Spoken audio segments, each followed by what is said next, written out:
안녕하십니까, 이진우입니다.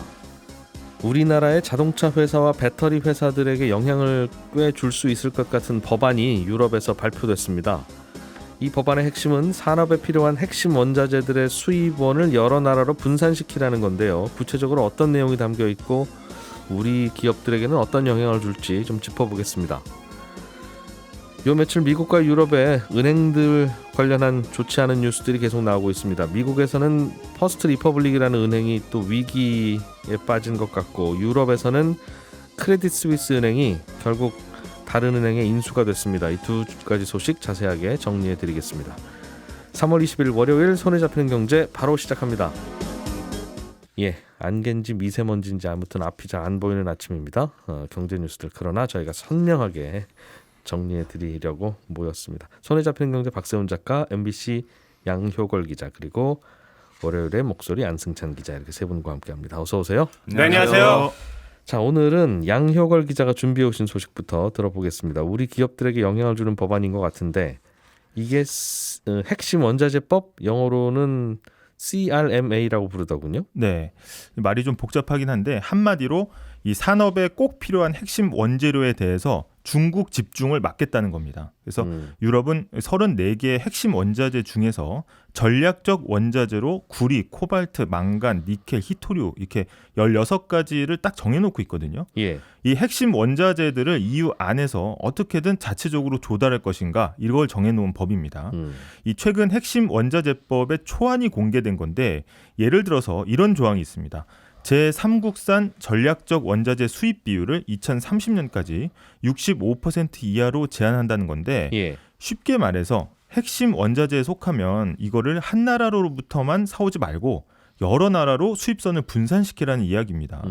이 겉으로 들어보면 뭐 당연해 보이는데, 여기서 제3국으로 가장 먼저 떠오르는 게 중국이죠. 그래서 현재 EU는 히토류와 리튬 등 주요 원자재 90% 이상을 중국산에 의존하고 있거든요. 그 의존도를 줄여보자는 뜻이겠네요. 네. 이 세부적으로 보면 더 좀 심각합니다. 그래서 EU는 히토류의 98%, 리튬의 97%, 마그네슘의 93%를 중국산을 쓰고 있습니다. 이 자원들은 모두 전기차나 태양광 패널, 이게 앞으로의 유망 산업에 꼭 필요한 것들이거든요. 그래서 다시 해석해 보면 미국에 이어 유럽도 중요한 원자재에 있어서는 중국 의존을 줄여나가자, 즉 탈중국에 대한 법적 기초를 만든 것으로 보고 있습니다. 이해는 돼요. 우리나라도 석유를 중동에서 수입해오는 거 좀 줄입시다. 저쪽 해협 막히면 큰일입니다. 네. 그 얘기 당연히 할 수 있는 거니까 네.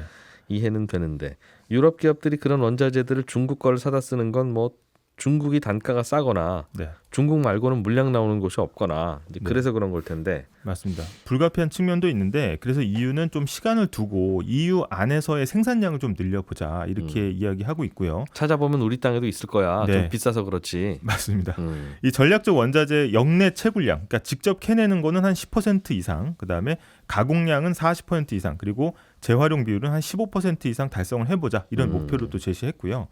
이 중국산 한꺼번에 몰아서 사오지 말고 여러 나라에서 수입하고, 동시에 EU 안에서도 캐고 가공하고 아껴서 다시 쓰고, 이렇게 해서 중국 의존도를 조금이라도 줄여보자, 이런 의지를 보인 걸로 평가가 되고요. 이런 조치들은 EU 안에 500명 이상, 연간 매출 1억 5천만 유로, 우리 돈으로 한 2,100억 원 정도 이상인 기업에 대해서 주기적으로 감사를 실시하면서 이걸 지키고 있는지 이걸 확인하도록 마련이 됐습니다. 그렇군요. 뭐 유럽 친구들 그렇게 뭐 열심히 잘 해봐 하고 격려해주고, 우리는 그냥 먼 산 바라보는 식으로 보면 제일 마음은 편한데, 우리나라에서 유럽으로 진출해 있는 기업들 중에서 이런저런 원자재를 사다가 공장에서 뭐 만들어서 팔아야 되는 회사들도 있잖아요. 맞습니다. 그럼 거기는 그동안 중국산 사오던 것도 이 유럽의 기준에 맞춰서 여기저기 조달원을 좀 바꿔야 되겠네요. 다 맞춰야 됩니다. 그래서 EU에 이미 진출해 있거나 공급망 안에 들어가 있는 우리 기업들이 모두 영향권에 들어가 있고요. 특히 이 법안에 영향을 많이 받는 게 이제 핵심 원자재를 많이 쓰는 전기차라든지 아니면 배터리 산업인데, 특히 배터리 시장을 보면 유럽은 이제 국내 배터리 3사 LG 에너지 솔루션, SK온, 삼성 SDI가 점유율 1위를 차지하고 있는 곳이거든요. 그래서 더 중요성이 크다고 할 수 있고, 국내 기업들도 원자재에 있어서는 중국 의존도가 상당히 높은 상황입니다. 그래서 지난해부터 뭐 미국, 호주, 칠레 뭐 이렇게 핵심 광물에 대한 공급망을 계속 이제 바꾸고 있긴 한데, 이 조건을 맞추려면은 일단 원자재 사용 비율부터 꼼꼼하게 다시 좀 따져봐야 된다. 이런 이야기가 계속해서 나오고 있습니다. 미국도 비슷한 법을 얼마 전에 내놨었잖아요. 네. 미국 안에서 구입하거나 아니면 미국하고 FTA를 체결한 나라에서 사와라. 네, 맞습니다. 근데 그나마 그래도 그 미국의 그 인플레이션 감축법보다는 그래도 양반이다 할 수 있는 게 미국의 인플레이션 감축법과는 달리 EU 밖에 있는 기업에 대한 차별적인 조항이라든지 무조건 EU 안에서만 원자재를 뭐 사와야 된다든지 이런 요구 조건이 없다는 점을 좀 들고 있습니다. 그래서 이에 따라서 국내 배터리 3사와 같이 이미 좀 신속하게 유럽 시장에 진출했거나 네. 투자를 결정한 회사에게는 좀 새로운 기회로 작용할 수 있지 않겠느냐 이런 긍정적인 해석도 나오고요. 특히 이번 조치가 중국을 좀 겨냥한 만큼 이게 유럽 시장에서 가장 치열하게 경쟁을 벌이고 있는 상대 중국 기업들을 좀 따돌릴 수 있는 좀 기회가 되지 않겠느냐 이렇게 해석도 나오고 있습니다. 사실 배터리는 중국 아니면 우리나라 회사들이 가서 다 만들어 팔고 있으니까 네, 지금은 네. 중국 회사들이야 중국에서 조달 안 하면 또 뭐 그럴 수 있을 테니까 네. 오히려 기회일 수도 있고 네. 다만 해결해야 될 숙제는 갑자기 쌓였다는 뜻이네요. 네, 맞습니다. 알겠습니다. 그러면 일단은 뭐 이런저런 산업들의 변화가 있을 것 같은데 원자재 캐러 다니는 그런 회사들은 일감 많아질 것 같고 네. 그리고 배터리 재활용하는 회사들도 일감 많아질 것 같고 그러네요. 맞습니다. 그래서 우리 앞서서 이제 우리 기업들한테 좀 기회가 될 수 있다고 이야기했던 거는 이번 초안을 보면은 EU가 판단할 때 전략 프로젝트로 선정만 되면 그러니까 자신들이 생각할 때 공급망 안정이 좀 도움이 된다고 판단이 들면 각종 행정 절차도 빨라집니다. 예. 유럽답지가 않죠. 그리고 신속하게 통과 주는 것도 좀 포함이 돼 있고요. 아까 말씀하신 것처럼 우리나라 업체가 좀 신경을 써야 하는 부분이 있습니다. 바로 이 폐자원 재활용 분야인데 재활용 규제가 강해질수록 폐기물 산업의 발달에 있는 중국에 좀 밀릴 가능성이 높아지기 때문인데 이 중국이 2000년대 초반부터 이 폐배터리 회수 관련 정책을 내놓는데 우리보다는 이 분야에 있어서는 한 걸음 앞서 있다는 평가를 받고 있습니다. 특히 이번 안에는 이 전기 모터에 꼭 필요한 영구 자석을 분리해서 재활용해야 된다는 조항이 꼭 들어가 있거든요. 예. 이 부분에 있어서도 이 자동차 업계의 대응이 좀 필요하다는 분석이 나오고 있습니다. 우리는 아직 이런 거 해본 적이 없으니까 뭘 어떻게 해야 되는지 아직 모른다는 거네요. 재활용 측면에서 그렇습니다. 이게 사실은 알고 보면 미국이 뭐 무슨 법이라고 했죠 그거? 인플레이션 감축법. 그 법 만드는 바람에 네. 유럽도 아니 우리도 그런 법 못 만들어서 안 만드는 줄 아나 봐 이 친구들 하면서 또 만든 거잖아요 사실은. 네. 이게 미국에 의해서 EU도 이제 비관세 장벽을 좀 높게 쌓고 있다 이렇게 볼 수 있는데 이번 발표로 이 자국 생산 중심주의, 그러니까 시장을 넓게 가지고 있는 나라 같은 경우에는 이제 경제 안보 우선주의 네. 더 심해졌다는 평가가 나오고요. 이제는 국내 기업들도 무조건 이제 싸고 품질 좋게만 만들면 시장 공략이 가능했던 과거와 달리 이제 강대 국가의 어떤 정책 조화에 좀 더 무게를 실어야 된다는 이야기가 나오고요. 그래서 이제 정부의 역할론도 계속해서 나오고 있습니다. 그래서 과거와는 달리 이제 현지 시장에 빨리 들어가고 여러 조건을 빠르게 맞출 수 있는 그런 모델로 바뀌어야 된다. 이런 지적들이 나오고 있습니다. 어디서든지 제일 싼 거 갖다가 제일 저렴하고 좋게 가성비 좋게 만들면 다 팔리던 시절이 끝났다는 얘기네요. 맞습니다. 사실은 그게 제일 좋은데 우리에게도 좋고 전 인류에게도 좋고. 네, 이게 좀 수출 중심 경제인 우리나라는 특히 좀 만들어서 수출만 하면 되는 거였는데 그게 제일 이제는, 좋은데. 네. 그 영화관에서 누가 하나 앞에서 일어나서 보니까 이제 다 일어나서 보는 거죠. 불편해, 다 불편하게. 네. 찾아야 되겠네요. 안승찬 기자님, 예, 이게 지금 미국의 은행들 관련 뉴스가 오늘 새벽에도 겨우 그 크레딧 스위스 여기도 결국 UBS한테 인수됐다고 속보가 나오고 뭐 그게 이제 아시아 시장 장 열리기 전에 빨리 숙제 해결하려고 그랬던 거 아니겠습니까? 그렇습니다. 미국에서는 퍼스트 리퍼블릭이라는 은행이 심각한 모양이에요. 또 그렇습니다. 뭐 계속 나오고 있는데 퍼스트 리퍼블릭 은행은 총 자산이 한 2천억 달러 정도 되는 뭐 미국에서 한 14위 규모의 은행입니다. 예. 그래서 파산한 뭐 실리콘밸리 은행보다 약간 더 큰 은행이라고 보시면 되는데 여기도 지금 뱅크런 때문에 지금 흔들리고 있는데요. 이 퍼스트 리퍼블릭 은행 사태에서 우리가 관심 있게 봐야 될 포인트가 이 은행이 이제 주로 실리콘밸리 IT 부자들을 상대로 영업하는데 좀 특화된 은행이었다. 이게 조금 포인트입니다. 지난번에 문 닫았던 그 은행, 예, 실리콘밸리 은행 뭐 비슷하죠. 그 은행하고 고객이 겹치네요. 그렇습니다. 예. 이 페이스북의 마크 저커버그 같은 인물이 대표적인 이제 이 은행의 고객이었는데 이게 왜 중요한 문제냐면 예를 들어서 은행이 같은 10억 원의 돈을 예금을 받더라도 그 돈을 10명한테 1억 원씩 받느냐 아니면 10,000명한테 10만 원씩 받느냐 예. 이거에 따라서 이제 안전성이 달라진다는 점 때문에 그렇습니다. 그러니까 은행 시스템이 뭐 불안해지면 뱅크런도 일어날 수 있고 대출했던 고객이 파산할 수도 있고 여러 가지 일이 벌어질 수 있겠습니다만 그래도 고객이 이제 다양하게 분산이 돼 있으면 조금 잘 버틸 수 있을 거 아니겠어요? 마치 예. 주식 투자할 때 한 바구니에 담지 않고 포트폴리오 다양하게 해놓으면 위험이 분산되는 거하고 마찬가지인데 퍼스트 리퍼블릭 은행의 경우에는 좀 큰 손들의 영업을 의존하고 있는 구조여서 사실상 뭐 몇몇 종목에 몰빵해서 투자한 거나 마찬가지로 볼 수 있고 그래서 몇 명만 돈을 빼도 바로 예금이 부족해지는 뭐 이런 일이 벌어지는 거죠. 실제로 미국의 지금 예금자 보호 한도가 25만 달러로 돼 있는데 네. 이 퍼스트 리퍼블릭 은행은 전체 예금자의 70% 가까이가 예금자 보호 한도를 넘은 고객으로 나오거든요. 거액 예금자들이 많았던 그렇습니다. 뜻이네요. 예. 네, 그만큼 분산이 덜 되어 있으니까 좀 위험에 취약했던 구조라고 볼 수 있고요. 말씀하셨 그 뱅크 오브 아메리카라든가 뭐 골드만삭스 이런 큰 은행들은 예금자 보호 한도 넘어선 고객이 30%대 정도니까 이거하고 비교하면 이제 꽤 치우쳐서 영업을 했다고 볼 수 있습니다. 네.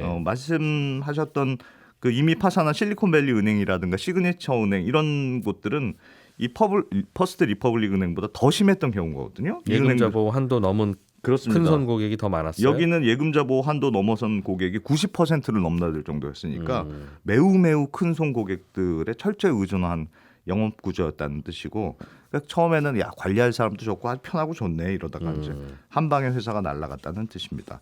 워렌 버핏이 왜 수영장에 물 빠지면 누가 수영복 안 입고 있었는지 알 수 있다 이랬다지 않습니까? 그래서 금리가 계속 높아지고 예금이 빠지니까 그동안 수영복 안 입고 즐겁게 수영했던 은행들이 좀 하나 둘씩 문제가 생기고 있다 이렇게 보시면 될 것 같습니다. 이게 우리가 한 15년쯤 되어 가나요? 이제 그 글로벌 금융위기 리만 사태 때는 예, 뭐 그 전에도 그랬고 은행이 문제가 생기는 건 은행이 어디에 돈을 크게 빌려줬다가 떼이는 경우, 그렇습니다. 부실한 고객한테 빌려줬다가 떼이는 경우.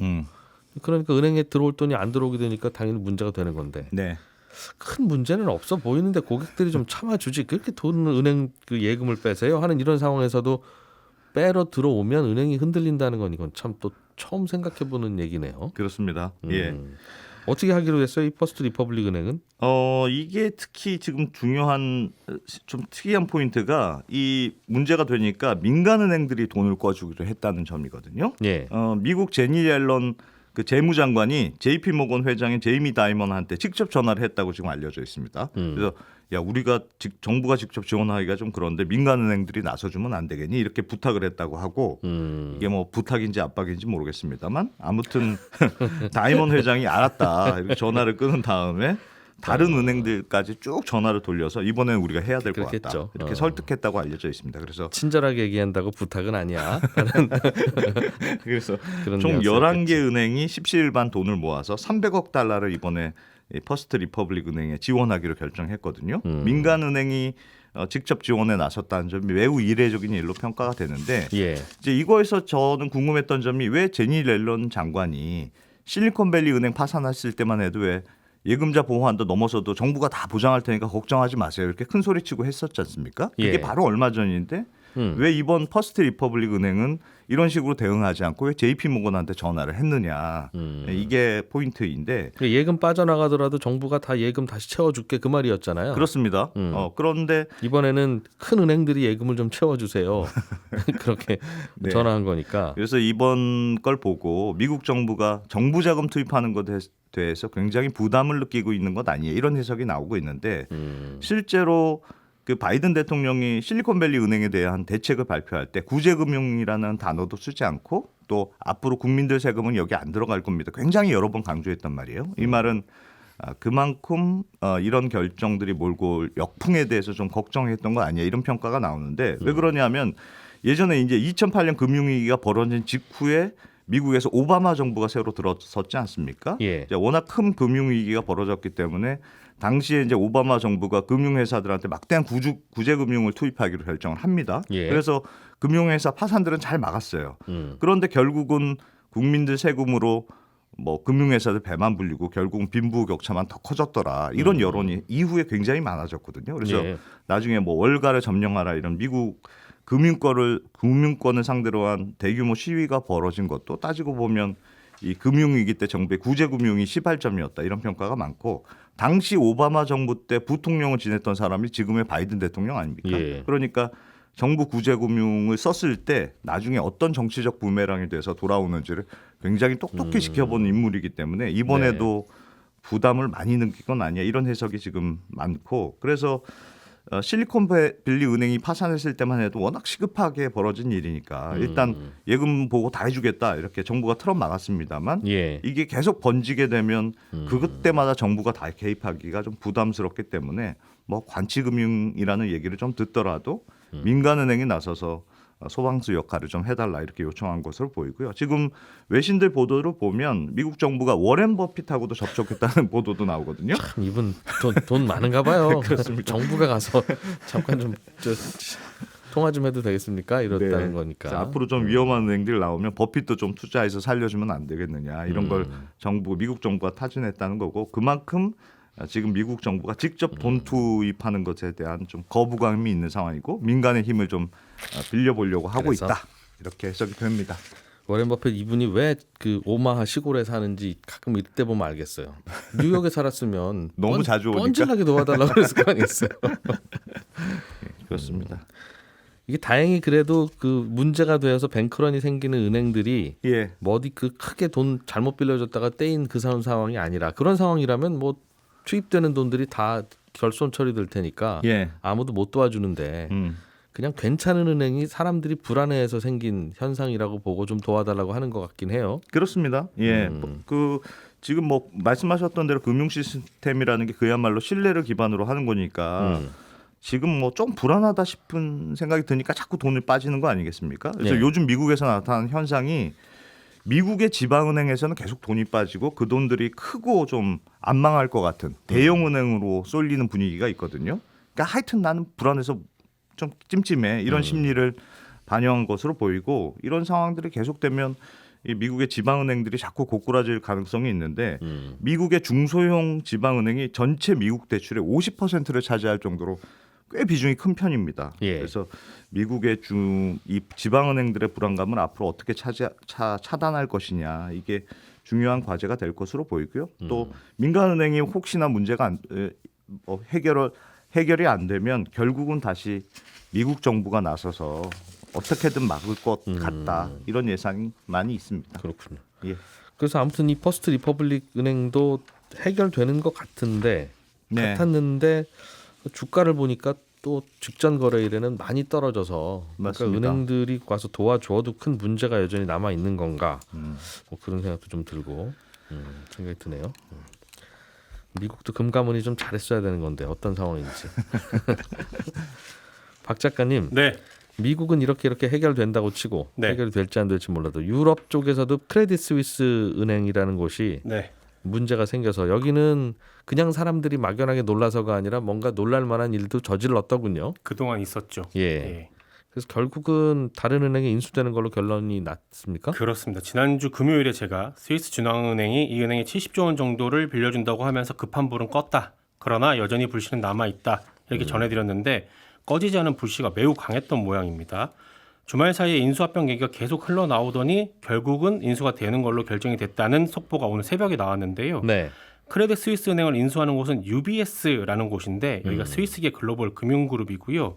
크레딧 스위스 은행의 라이벌로 꼽히던 곳입니다. 근데 인수자금은요. 저는 이 인수자금 보고 한 번도 놀랐는데 인수자금이 32억 달러, 우리 돈으로 하면 약 4조 원 조금 넘거든요. 많아서 놀란 거예요? 적어서 놀랐습니다. 크레딧 스위스 은행의 지난 마지막 그 거래 직전 거래일 종가 기준으로 보면은 시가총액이 대략 한 10조 원 정도 되거든요. 근데 지금 시가총액의 절반에도 안 되는 가격에 팔린 겁니다. 예. 그만큼 급박했다라는 거죠. 근데 만약에 인수가 불발이 되면 스위스 정부가 나서서 그냥 크레딧 스위스 은행을 완전 국유화한다. 이런 얘기까지 나왔었는데 일단은 UBS가 인수하는 걸로 일단락이 됐습니다만 여기서 이제 은행 위기가 마무리가 되느냐 아니면 또 다른 문제가 튀어나올 것이냐 하는 건 조금 더 지켜봐야 합니다.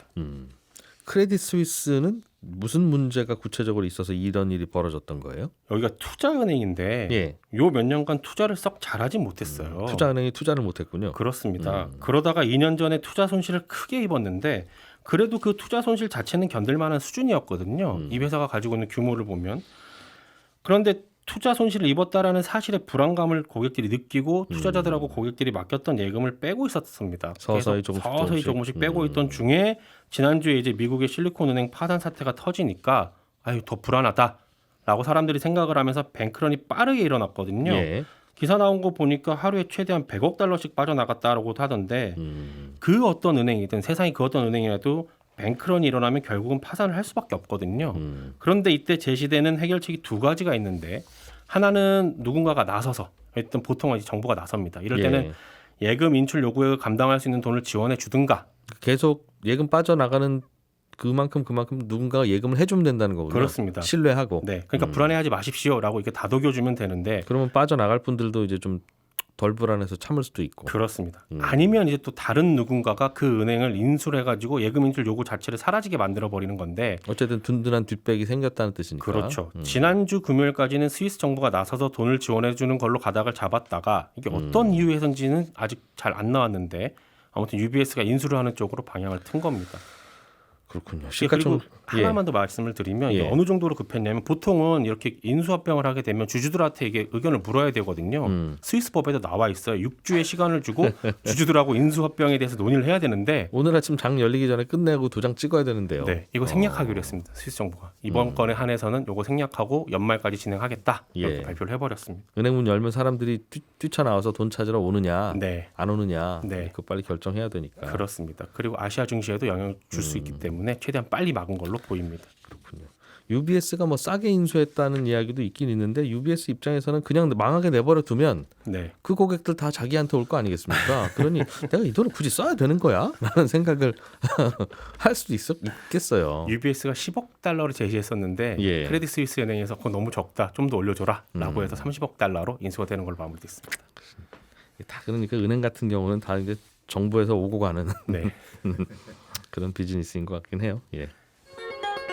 예, 오늘도 한승찬 기자, 양효걸 기자, 박세훈 작가 세 분과 함께 했습니다. 저는 내일 아침 8시 30분에 찾아오죠. 이진우였습니다. 들어주신 청취자 여러분 고맙습니다.